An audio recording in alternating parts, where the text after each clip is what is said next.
নমস্কার দর্শক বন্ধুগণ, সাধক জীবন চ্যানেলে সকলকে স্বাগত জানাই।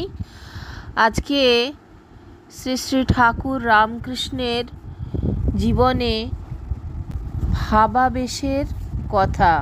কামারপুকুরে ঠাকুর শ্রী রামকৃষ্ণের বাড়ির দক্ষিণ পশ্চিমে কিছু দূরে এক সুবর্ণবণিক পরিবার বাস করতেন। তাদের পদবি ছিল পাইন। পাইনরা গ্রামের জমিদারদের মতো ধনাঢ্য না হলেও যথেষ্ট অর্থবান ও দেবদ্বিজে ভক্তিপরায়ণ ছিলেন। তাদের বাড়িতে একটি শিব মন্দির ছিল।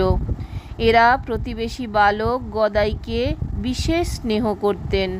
ঠাকুরও বাল্যকালে অনেক সময় এই ধর্মনিষ্ঠ পরিবারে কাটাতেন। তাদের শিব মন্দিরে শিবের গাজনের মতো বছর বছর বিষ্ণুর 24 প্রহর নাম সংকীর্তন মহা সমারোহে সম্পন্ন হতো। সুবর্ণ বণিকদের ভেতর অনেকেই গোঁড়া বৈষ্ণব হয়ে থাকেন। নিত্যানন্দ প্রভুর উদ্ধারণ দত্তকে দীক্ষা দিয়ে উদ্ধার করার পর থেকে ওই জাতির ভেতর বৈষ্ণব ধারা বিশেষভাবে প্রচলিত। কামারপুকুরের পাইনরা কিন্তু শিব ও বিষ্ণু উভয়েরই ভক্ত ছিলেন। পাইন বাড়ির বৃদ্ধ কর্তা একদিকে যেমন ত্রিসন্ধ্যা হরিনাম করতেন, অন্যদিকে তেমনি শিব প্রতিষ্ঠা করে প্রতি বছর শিবরাত্রি ব্রত পালন করতেন। রাত্রি জাগরণে সহায়ক হবে বলে যাত্রা গানের ব্যবস্থা করতেন। একবার শিবরাত্রি উপলক্ষে পাইনদের বাড়িতে যাত্রার বন্দোবস্ত হয়েছে। শিব মহিমা পালা হবে। রাত্রি 1 দণ্ড পরে যাত্রা শুরু হবে। সন্ধ্যার সময় সংবাদ পাওয়া গেল যাত্রার দলে যে বালক শিব সাজে তার হঠাৎ করে কঠিন পীড়া হয়েছে, অথচ শিবের অভিনয় করার মতো কোনো লোক পাওয়া যাচ্ছে না। অধিকারী মশাই হতাশ হয়ে শিবরাত্রিতে যাত্রা বন্ধ রাখার জন্য মিনতি করছেন। এখন উপায়, শিবরাত্রিতে রাত্রি জাগরণে কেমন করে হবে? বৃদ্ধেরা পরামর্শ করতে বসলেন। নিজেদের মধ্যে আলোচনা করে তারা অধিকারীকে জিজ্ঞাসা করলেন, শিব সাজার মতো লোক দিলে তারা যাত্রা করতে পারবেন কি না? অধিকারী মশাই জানালেন, শিব সাজবার উপযুক্ত লোক পেলে তাদের তরফে কোনো অসুবিধে নেই। তখন স্থির হলো গদাইয়ের বয়স অল্প হলেও সে অনেক শিবের গান জানে এবং শিব সাজলে তাকে দেখাবে বেশ ভালো। ওর মতো উপযুক্ত আর কেউ নেই, অতএব গদাধরকেই বলা হলো।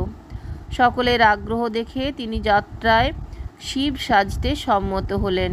পূর্ব নির্ধারিত সময়ে রাত্রি 1 দণ্ড পরে যাত্রার ঘণ্টা বাজল। গদাধর শিব সেজে সাজঘরে বসে শিবের কথা ভাবছিলেন। এমন সময় তার আসরে ডাক পড়ল। গদাধর উন্মনাভাবে কোনো দিকে লক্ষ্য না করে ধীর মন্তর গতিতে মঞ্চে উপস্থিত হয়ে স্থিরভাবে দণ্ডায়মান থাকলেন। তখন ঠাকুরের সেই জটাজুটো বিভূতিমণ্ডিত দেহখানি বেশ লাগছিল। সেই ধীর স্থির পদক্ষেপ ও পরে অচল অটল অবস্থিতি, বিশেষত সেই অপার্থিব অন্তর্মুখী নির্নিমেষ দৃষ্টি ও অধর কোণে ঈষৎ হাস্যরেখা দেখে আনন্দে ও বিস্ময়ে মোহিত হয়ে গ্রামের মহিলারা সহসা উচ্চরবে হরিধ্বনি দিলে অন্যান্য স্ত্রীলোকেরা উলুধ্বনি এবং শঙ্খধ্বনি করতে লাগলেন। অনন্তর সকলকে শান্ত করবার জন্য অধিকারী মশাই শিব স্তুতি আরম্ভ করলেন। তাতে শ্রোতারা পরস্পর ইশারা ও একে অপরে বলাবলি করতে লাগলেন, বা গদাইকে কি সুন্দর দেখাচ্ছে। গদাধর কিন্তু তখনও সেই একইভাবে দাঁড়িয়ে আছেন। উপরন্তু তার বক্ষ বেয়ে অবিরত নয়নাশ্রু ঝরে পড়ছে। বেশ কিছুক্ষণ এরকম স্থির হয়ে দাঁড়িয়ে থাকতে দেখে অধিকারী ও 2-1 বৃদ্ধ প্রতিবেশী গদাইয়ের কাছে গিয়ে দেখেন তার হাত পা অসাড়, সম্পূর্ণ সংজ্ঞাহীন। তখন কেউ বলল, চোখে মুখে জল দাও, কেউ বলল বাতাস করো, কেউ বলল শিবের ভর হয়েছে নাম করো। কিন্তু কিছুতেই গদাইয়ের জ্ঞান ফিরল না। সেই অবস্থা দেখে গদাধরকে কাঁধে নিয়ে কয়েকজন কোনো রকমে তার বাড়ি পৌঁছে দিল।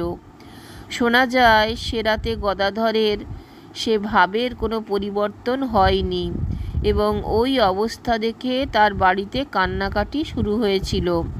পরে সূর্যোদয় হলে তিনি আবার প্রকৃতস্থ হয়েছিলেন। শিহর যাবার পথে ঠাকুরের দর্শন।